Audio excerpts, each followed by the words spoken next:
MSCIT पूर्ण झालंय? अभिनंदन. पण खरंच सांगा, ऑफिसमध्ये यशस्वी होण्यासाठी एवढंच पुरेसं आहे का? तर खरं सांगायचं तर नाही. मग आता पुढे काय करायचं? चला तर मग, आज आपण अशी 10 स्मार्ट स्किल्स बघणार आहोत, जी आपल्याला नोकरीत इतरांपेक्षा नक्कीच 4 पावलं पुढे ठेवतील. MSCIT तर झालं, पण आपण खरंच आजच्या मॉडर्न ऑफिससाठी तयार आहोत का? बघा, सर्टिफिकेट मिळवणं आणि ऑफिसमध्ये प्रत्यक्ष काम करणं यामध्ये खरं तर खूप मोठं अंतर आहे. आज आपण नेमकं हेच अंतर कसं भरून काढायचं तेच पाहणार आहोत. MSCITमुळे आपला पाया एकदम पक्का झालाय, यात काही शंका नाही. पण आपल्याला फक्त पायावर थांबायचं नाहीये, बरोबर? करिअरमध्ये उंच झेप घ्यायची असेल, तर त्यावर या 10 स्किल्सची एक मजबूत, उंच इमारत बांधावीच लागेल. चला तर मग बघूया, ही इमारत कशी बांधायची. चला तर एक नजर टाकूया की आज आपण काय काय बघणार आहोत. सगळ्यात आधी मूलभूत ऑफिस स्किल्स, त्यानंतर मॉडर्न टीम वर्कसाठी लागणारी टूल्स, मग आपण बघूया डेटा आणि प्रेझेंटेशनची कला, त्यानंतर भविष्यासाठी आवश्यक स्किल्स आणि हो, सगळ्यात शेवटी खास 10 दिवसांचा ॲक्शन प्लॅन. ठीक आहे, चला तर मग सुरुवात करूया आपल्या पहिल्या विभागापासून, मूलभूत ऑफिस स्किल्स. ही अशी स्किल्स आहेत जी कोणत्याही ऑफिसमधल्या कामाचा अगदी कणा आहेत. तुम्हाला माहिती आहे का की तुम्ही तयार केलेला कोणताही रिपोर्ट तो कितीही चांगला असला तरी त्याचा 70% प्रभाव तो दिसतो कसा यावर अवलंबून असतो. हो, म्हणूनच वर्डमध्ये फक्त टाईप करता येणं पुरेसं नाही. आपल्याला एकदम प्रोफेशनल दिसणारे डॉक्युमेंट्स बनवता आले पाहिजेत.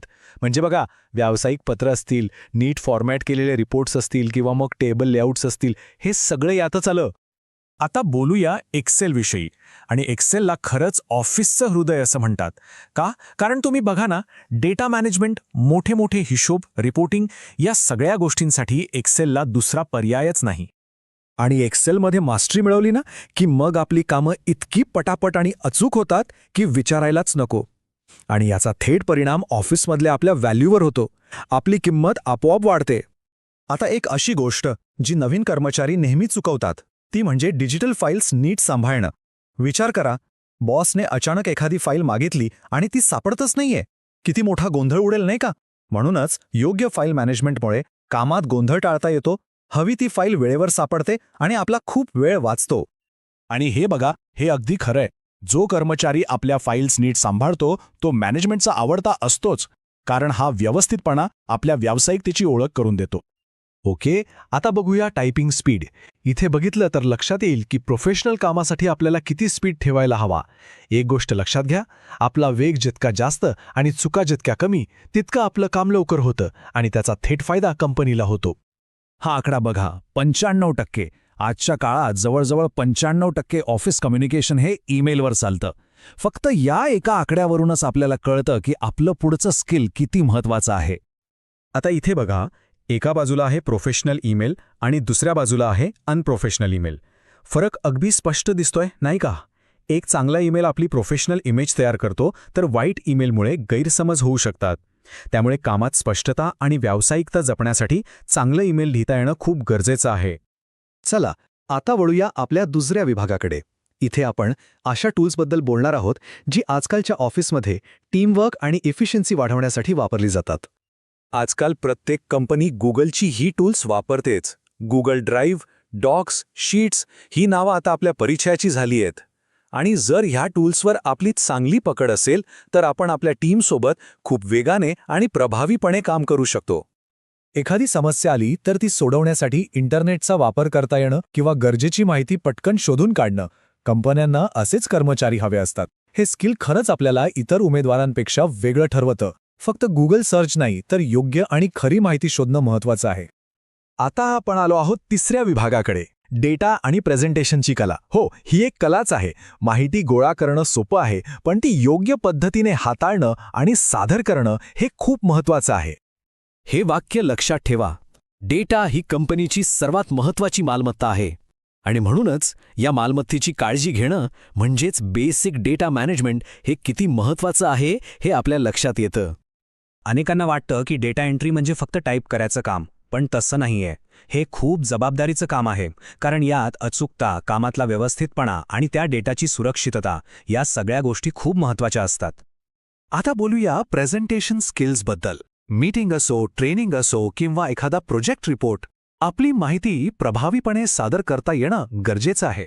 आणि म्हणूनच पॉवर पॉइंट किंवा कॅनव्हासारखी टूल्स वापरून चांगलं प्रेझेंटेशन बनवता येणाऱ्या उमेदवारांना नेहमीच पहिली पसंती दिली जाते. ठीक आहे, आता आपण अशा स्किल्सकडे वळतोय जी फक्त आजसाठीच नाही तर भविष्यासाठी तितकीच महत्त्वाची आहेत. ही स्किल्स आपली डिजिटल जगातली जबाबदारी आणि आपलं महत्त्व दोन्ही ठरवतात. आजच्या काळात सायबर सुरक्षा किती महत्त्वाची आहे हे वेगळं सांगायला नको. फसवणूक, व्हायरसचे धोके सगळीकडे आहेत. म्हणूनच कंपन्यांना असे कर्मचारी हवे असतात जे डिजिटली जबाबदार असतील आणि कंपनीचा महत्त्वाचा डेटा सुरक्षित ठेवू शकतील.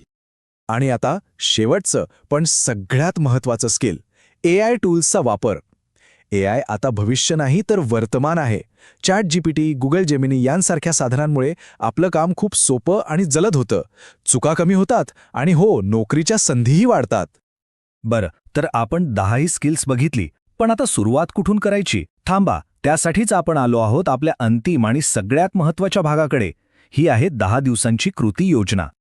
हा बघा, हा आहे 10 दिवसांचा साधा सोप्पा पण अत्यंत प्रभावी प्लॅन. यानुसार जर रोज थोडा वेळ दिला तर फक्त 10 दिवसात आपल्या डिजिटल क्षमतेत कमालीची वाढ झालेली दिसेल. फक्त एकच गोष्ट महत्त्वाची आहे आणि ती म्हणजे सातत्य. आणि शेवटी हा एक विचार, फक्त कॉम्प्युटर शिकू नका, तो एका प्रोफेशनलप्रमाणे वापरायला शिका. हेच या सगळ्या चर्चेचं सार आहे. स्किल असणं आणि ते प्रोफेशनल पद्धतीने वापरता येणं यातच तर खरा फरक आहे. आता प्रश्न हा आहे की करिअरमधलं पुढचं पाऊल कोणतं असणार? कारण फक्त माहिती मिळून काहीच होणार नाही, ती कृतीत आणावी लागेल. तर मग आज यापैकी कोणतं कौशल्य शिकायला सुरुवात करणार आहात? तुमची निवडच तुमची प्रगती ठरवेल.